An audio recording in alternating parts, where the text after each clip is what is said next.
Build item atau build item.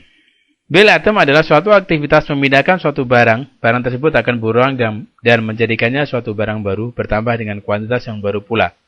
Perhitungan harga pokok atas barang baru otomatis dihitung berdasarkan total harga pokok barang yang digabungkannya. Untuk merakit suatu barang baru tersebut di MLB ada beberapa cara yang bisa dilakukan. Pertama, dari inventory pilih build item. Melakukan proses perakitan sendiri yang jumlah kuantitas dan komponen barang atau bahan bakunya tidak distandarisasikan. Sifatnya unik untuk setiap barang yang dirakit. Untuk kasus ini bisa diselesaikan dengan melakukan proses build item secara manual. Yang kedua yaitu auto build. Dengan fasilitas ini kita bisa merakit suatu barang yang bisa distandarisasikan komponennya bahan baku. Barang yang dirakit juga merupakan produk massal yang dapat diulang di kemudian hari untuk diproduksi kembali. Kemudahan dengan proses fasilitas ini, kita tidak perlu melakukan proses penggunaan bahan baku secara manual, melainkan kita cukup mengisikan berapa unit barang yang akan dihasilkan nantinya. Secara otomatis, MLB akan mengambil bahan baku yang dibutuhkan untuk membuat barang rakitan tersebut. Sebagai contoh, tanggal 15 Januari 2011, perusahaan merakit barang jadi model baru yang diberikan dengan kode JA003 dan dinamakan dengan barang rakitan A003. Untuk merakit sebuah barang baru jenis tersebut dibutuhkan beberapa komponen.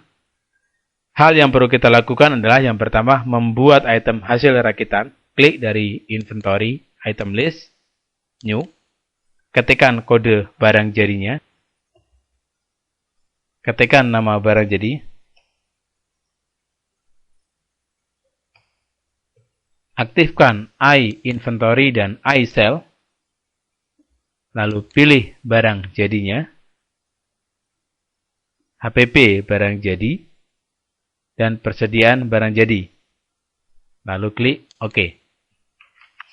Untuk barang jadi tersebut dikarenakan model rakitan, buka dari barang jadi yang barusan kita buat, JA003. Pilih di bagian Auto Build. Kita masukkan rumusan untuk membuat satu jenis barang jadi rakitan tersebut. Dibutuhkan BX001 sebanyak 1 unit. Dibutuhkan lagi BY 003 sebanyak 1 unit, dibutuhkan lagi P001 spare part sebanyak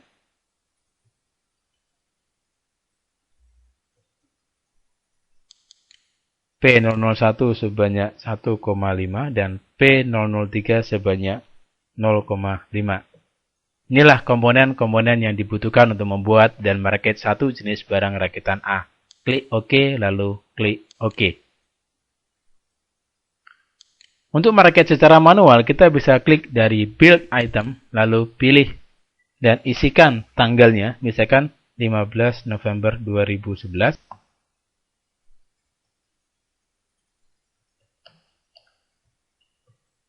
Pilih komponen barangnya secara manual, karena kita juga menggunakan manual.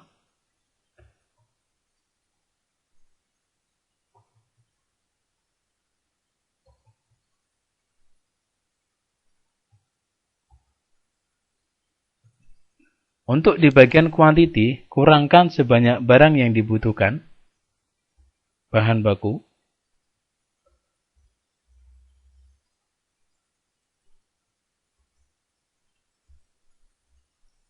Lokasi gudangnya kita tinggal isikan sesuai dengan gudangnya, di gudang bahan,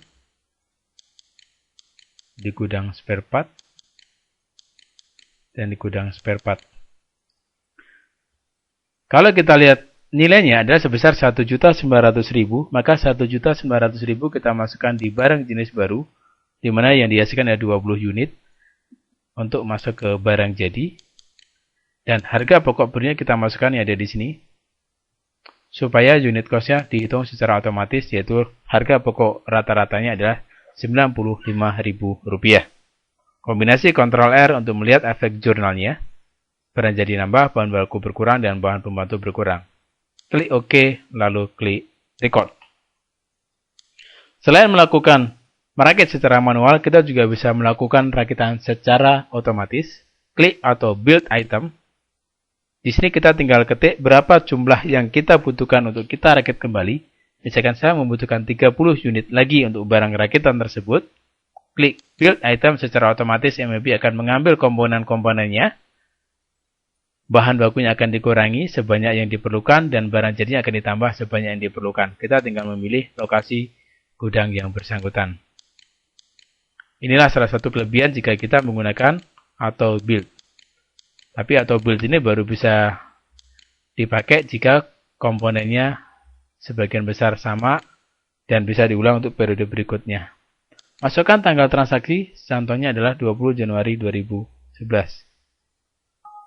Kombinasi Ctrl R untuk melihat efek jurnalnya, lalu klik OK dan record. Transaksi berulang atau recurring. Transaksi yang terjadi di perusahaan hampir memiliki pengulangan transaksi yang sama pada periode mendatang. Bahkan kita harus membuat jurnal yang sama untuk transaksi yang sama, tetapi terjadi pada periode berikutnya.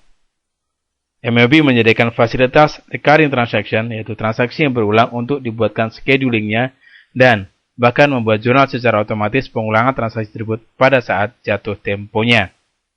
Transaksi berulang tersebut seperti pembelian kepada supplier untuk item yang sama, penjualan kepada pelanggan untuk item yang sama, pembayaran biaya rutin bulanan, jurnal penyesuaian untuk mencatat transaksi, alokasi di bar di muka, biaya masih harus dibayar, penyusutan aktiva tetap, amortisasi aktiva tetap tak berwujud, dan pembayaran angsuran utang leasing. Cara pembuatan transaksi recurring dengan membuat terlebih dahulu suatu transaksi yang akan diulang nantinya, atau membuka jurnal sudah pernah dibuat sebelumnya dan disimpan sebagai transaksi berulang. Selama menu input transaksi di MAB menampilkan tombol Save as Recurring, maka kita bisa menggunakannya. Itulah transaksi-transaksi untuk mencatat recurring.